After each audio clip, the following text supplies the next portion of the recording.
অসম্ভব সুস্বাদু পটলের এই অজানা রেসিপি একবার বানিয়ে খেলে কিন্তু আপনার বারবার খেতে ইচ্ছে করবে। আর এই গরমকালে পটল তো এখন কম বেশি রোজই বাড়িতে আসছে, তাই মুখরোচক পটলের এই ভাজি রেসিপি একবার কিন্তু অন্তত ট্রাই করতে ভুলবেন না। এর জন্য গোটা গোটা 5টা পটল এখানে নিয়ে নিয়েছি। এবার এই পটলগুলোকে কেটে নেব।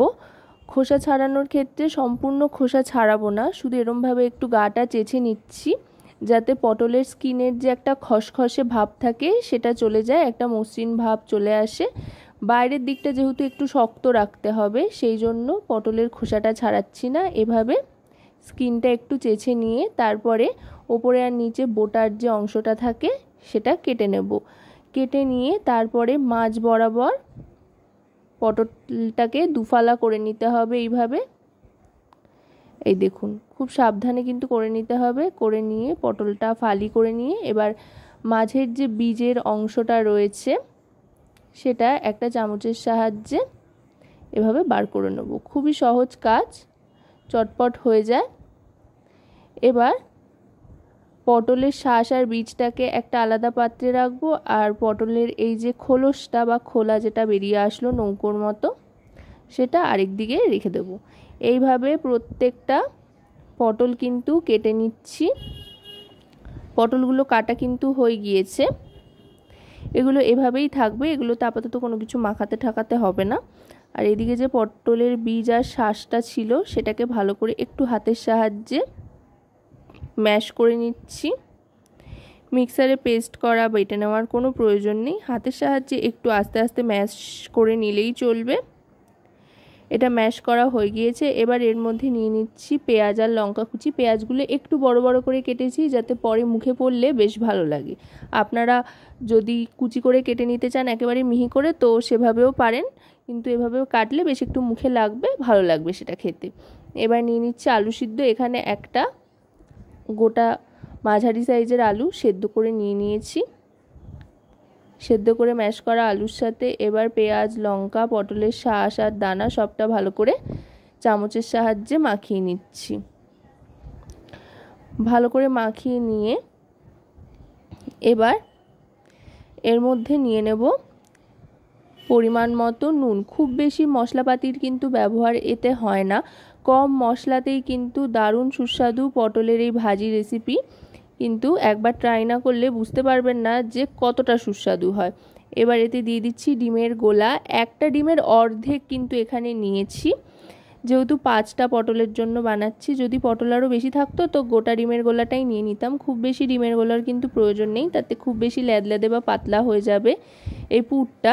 আর এই পুরটা কিন্তু খুব সুন্দরভাবে এমনিই তৈরি হয়ে যায়, আলাদা করে কড়াইতে কষিয়ে নেওয়ার প্রয়োজন হয় না। এবার দিয়ে দিচ্ছি এতে বেসন। বড় চামচের বা টেবিল চামচ যেটাকে আমরা বলে থাকি, সেই টেবিল চামচের 2 চামচ মতো বেসন নিলেই কিন্তু চলে যাবে। তারপরে নিয়ে নিচ্ছি হলুদ গুঁড়ো। এবার সবটা ভালো করে মাখিয়ে নিচ্ছি। সবটা সুন্দরভাবে মাখিয়ে নিয়েছি দেখুন চামচের সাহায্যে। এবার পটলের মধ্যে ভরতে আরম্ভ করছি আস্তে আস্তে একটা চামচের সাহায্যে। এইভাবে আস্তে আস্তে ভরে নিতে হবে। যেহেতু ডিম আর বেসন দুটোই এই পুরের মধ্যে রয়েছে, তাই কিন্তু খুব সুন্দরভাবে সেট খেয়ে যাবে, আর কোনো রকম ব্যাটারে চোবানোরও প্রয়োজন হবে না। ডিম আর বেসন দুটোই কিন্তু খুব স্টিকি হয়, মানে যে কোনো কিছুকেই আটকে ধরে। দেখুন এইভাবে কিন্তু প্রত্যেকটা তৈরি করে নিয়েছি। এবার কাজ হলো কড়াইতে সাদা তেল গরম করে এগুলোকে ভাজা উল্টো করে এভাবে বসিয়ে দিতে হবে আস্তে করে। এভাবেই কিন্তু প্রত্যেকটা দিতে হবে। পটলগুলো এভাবে উল্টো করে করে দিয়ে ভাজবো। তবে এটা ভাজতে কিন্তু একটু বেশি সময় লাগবে। একটু সময় হাতে নিয়ে ধৈর্য ধরে মোটামুটি 1 থেকে 1.5 মিনিট সময় হাতে নিয়ে এক একটা পিঠ ভেজে নেব। মোটামুটি গোটাটা ভাজা হতে 2 থেকে 2.5 মিনিট মতো কিন্তু সময় লাগবে। আর গ্যাসের ফ্লেমটা মিডিয়াম টু লোতে রাখতে হবে, মিডিয়ামের দিকে রেখে ভাজলেই ভালো হয়।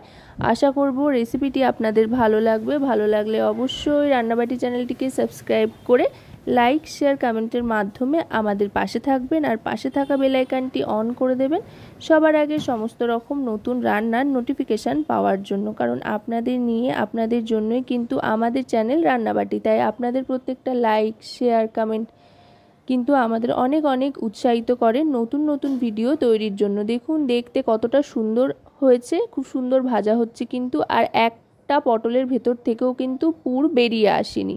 যেহেতু বললাম ডিম আর বেসন দুটোই ব্যবহার করা হয়েছে, তাই এগুলো কিন্তু একেবারে খুব সুন্দরভাবে আটকে গিয়েছে, কোনো রকম আলাদা করে ব্যাটার তৈরির প্রয়োজন হয়নি। দেখুন একটা পিঠ কি সুন্দর লাল হয়ে গিয়েছে। এবার আস্তে আস্তে এগুলোকে তুলে নিচ্ছি। আমি মোটামুটি দুটো ব্যাচে 5টা করে পটল দিয়ে 10 পিস কিন্তু ভেজে নিয়েছি। এবার আস্তে আস্তে তুলে নিচ্ছি। গরম গরম ডাল ভাতের সাথে কিন্তু এটা খেতে অসাধারণ লাগে, শুধু শুধুও ভালো লাগে। বাড়ির ছোট থেকে বড় সকলেই দেখবেন এই রেসিপিটা কিন্তু খুব পছন্দ করছে। তো এবার আমি সার্ভ করে দিচ্ছি। তো আজকের এই দারুণ মজাদার পটলের নতুন রেসিপি আপনাদের কেমন লাগলো অবশ্যই কিন্তু জানাবেন।